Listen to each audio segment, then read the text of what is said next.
সব রাজ্যে স্কুলে বিনামূল্যে স্যানিটারি প্যাড দিতে হবে। প্রতিটি রাজ্য সরকার ও কেন্দ্রশাসিত অঞ্চলের সরকারকে এই নির্দেশ দিয়ে ঋতুকালীন স্বাস্থ্য সংবিধানের চোখে একটি মৌলিক অধিকার বলে শুক্রবার এক ঐতিহাসিক রায় জানালো সুপ্রিম কোর্ট। দেশের সব রাজ্য ও কেন্দ্রশাসিত অঞ্চলকে নির্দেশ দেওয়া হয়েছে, সরকারি ও বেসরকারি সব স্কুলে ছাত্রীদের জন্য বিনামূল্যে পরিবেশ বান্ধব স্যানিটারি প্যাড দিতে হবে। সুপ্রিম কোর্টের তরফে জানানো হয়েছে, সব স্কুলে ছেলেদের ও মেয়েদের জন্য আলাদা শৌচাগার থাকতে হবে। পাশাপাশি বিশেষভাবে সক্ষম শিক্ষার্থীদের ব্যবহারে উপযোগী শৌচালয় ব্যবস্থাও করতে হবে। স্কুলে সরকারি হোক বা বেসরকারি, তাতে কোনো তফাৎ যেন না হয়। আদালত স্পষ্ট করে বলেছে, সংবিধানের ২১ নম্বর ধারায় জীবনের অধিকার মানেই ঋতুকালীন স্বাস্থ্যের অধিকার। যদি কোনো সরকারি স্কুল এই নির্দেশ মানতে না চায়, তাহলে তাদের স্বীকৃতি বাতিল করা হবে। একই সঙ্গে আদালত জানায়, রাজ্যের সরকারি স্কুলগুলি যদি ছাত্রীদের শৌচাগার ও বিনামূল্যে স্যানিটারি প্যাডের ব্যবস্থা না করে, তাহলে তাদের জবাবদিহি করতে হবে।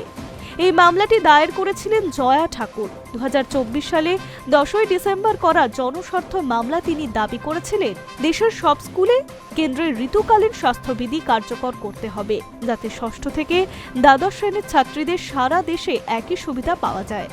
সুপ্রিম কোর্টে এই মামলার চূড়ান্ত রায় সংরক্ষণ রেখেছিল, তবে অন্তর্বর্তী নির্দেশ হিসেবে এই গুরুত্বপূর্ণ আদেশ দিয়েছে সুপ্রিম কোর্টের বিচারপতিরা বলেছেন, স্কুলে আলাদা শৌচাগারের অভাব আর স্যানিটারি প্যাডের অনুপস্থিতি মেয়েদের মর্যাদা, গোপনীয়তা, সমান অধিকার এবং শিক্ষার সুযোগ সবকিছুতেই আঘাত করবে।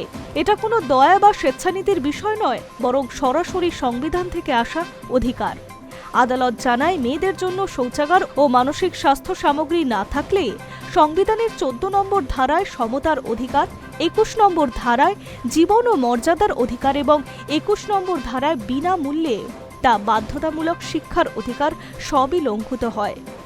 আদালত স্পষ্টভাবে বলেছে, এই সব প্রশ্নের উত্তর একটাই, হ্যাঁ, অধিকার লঙ্ঘিত হচ্ছে।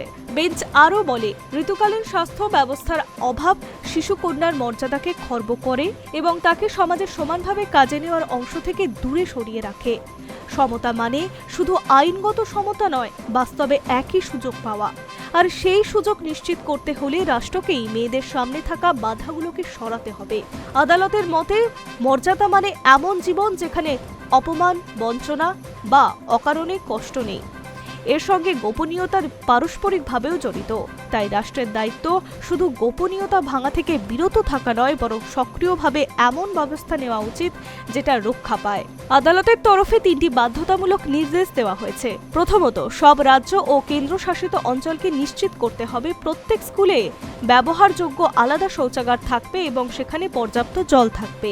দ্বিতীয়ত, নতুন স্কুল তৈরি হলে সেখানে বিশেষভাবে সক্ষমদের কথা মাথায় রাখতে হবে। তৃতীয়ত, সব স্কুলে শৌচাগারের ভিতর পরিবেশ বান্ধব স্যানিটারি ন্যাপকিন রাখতে হবে। Hi news network.